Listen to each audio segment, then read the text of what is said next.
Hey, what's up everybody? In today's video, I'm going to talk about chatterbait, and I'm going to give you guys an advanced course on chatterbaiting. Everything from the history to the discovery to what I was doing wrong.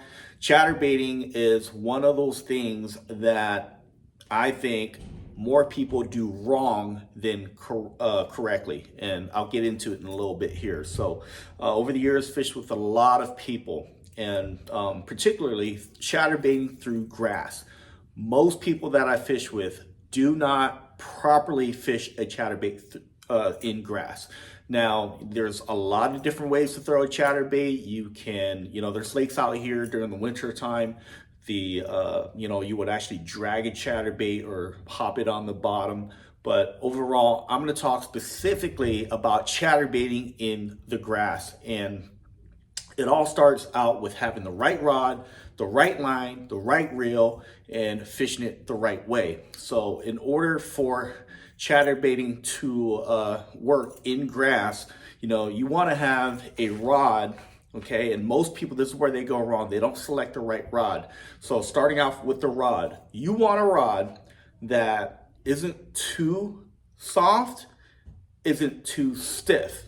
And most people that pick up a chatterbait rod that is used for fishing for grass, they're gonna think it's too soft, okay? So if you're new to chatterbaiting, you pick up the right chatterbait rod, the one that you should be using is gonna feel soft. It's gonna take some getting used to, but that is the right rod. You want a rod that is soft enough that allows this blade to dance. You don't want the vibration to be on your rod end. You want to have a rod that's loose enough, that has enough play. That's why glass rods are so important. To have this blade dance, you want to have, again, 20-pound test line. Now, if you guys are fishing chatterbait in grass and you tell me anything less than 20-pound test, I promise you guys are doing it wrong. You're not going to be able to fish a chatterbait in grass efficiently to trigger those bigger bites. And I'm gonna get into the retrieve, the cadence, and everything, okay? The reel, you need to be using about a 200 size reel, okay? Anything below that, once you cast out there, it's just not gonna, the more line you have out there, it's not gonna pick up that much line. And once you lose a little bit of line, you have to change your line often if you use a 150 or a 100 size casting reel. And the rod that I particularly like is a 7.6 heavy composite rod from Fitzgerald's, the all-purpose series. Again, 20-pound. I personally love Sunline. That's the line I use, Sunline Sniper. And again, a 200 size reel. And again, most of the time I'm using a 1/2 ounce. Sometimes I'll go up to a 3/8 ounce. But again, that's the system, very important. I don't change, I don't deviate from that much. Again, especially important when fishing in grass. The reason being why, if you use anything less than 20-pound test line, you're going to have a hard time ripping the chatterbait out of grass to trigger those big bites. So again, when you make that cast out there, you let the chatterbait sink. You want to reel it. Every 5th to 7th crank, you want that chatterbait blade to stop vibrating. Once it stops vibrating, you reel up you reel it tight and you rip it. And then you reel back in the slack, and then again, your blade should be free. Sometimes you'll rip it 2 or 3 times to completely free it from the grass. Most of your big bites are going to be ripping it out, and as you reel it back in, you feel a thunk. Okay, that's how they got it, and you basically reel down. Again, it's not a hard hook set like you're swinging on a jig.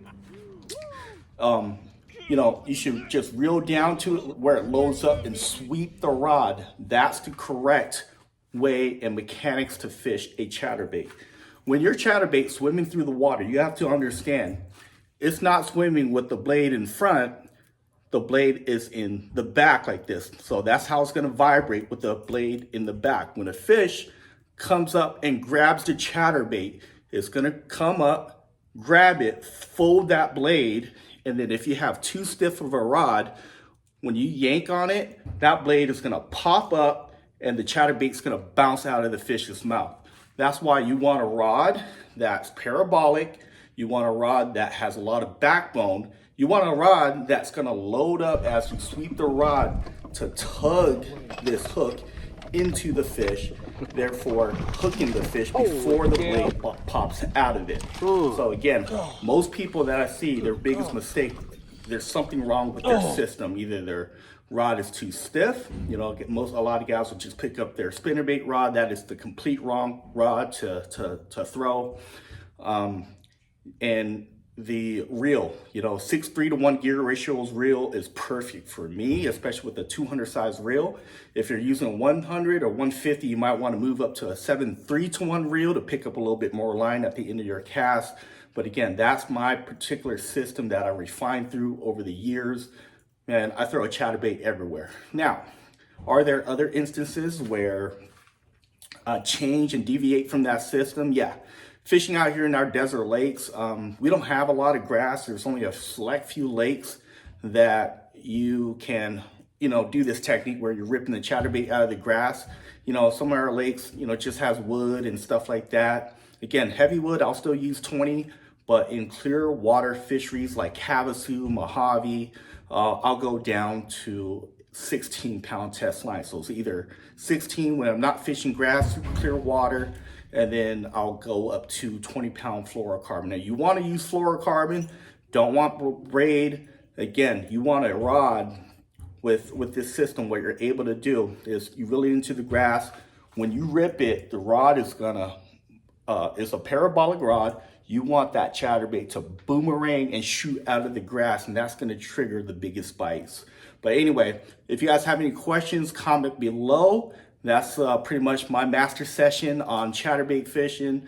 Again, give that a shot, guys. Find the cadence, find the rhythm of the day. And again, you're gonna catch way bigger fish by getting those fish to react to a chatterbait ripping out of the grass. And again, it's all about finding that cadence, seeing how deep the grass is, you know, lining up on the edge. And again, find that cadence is so crucial and important. Once you learn this, you can go right behind somebody and pick up the fish they left behind for you guys. So hopefully this video's helped you with your chatterbaiting.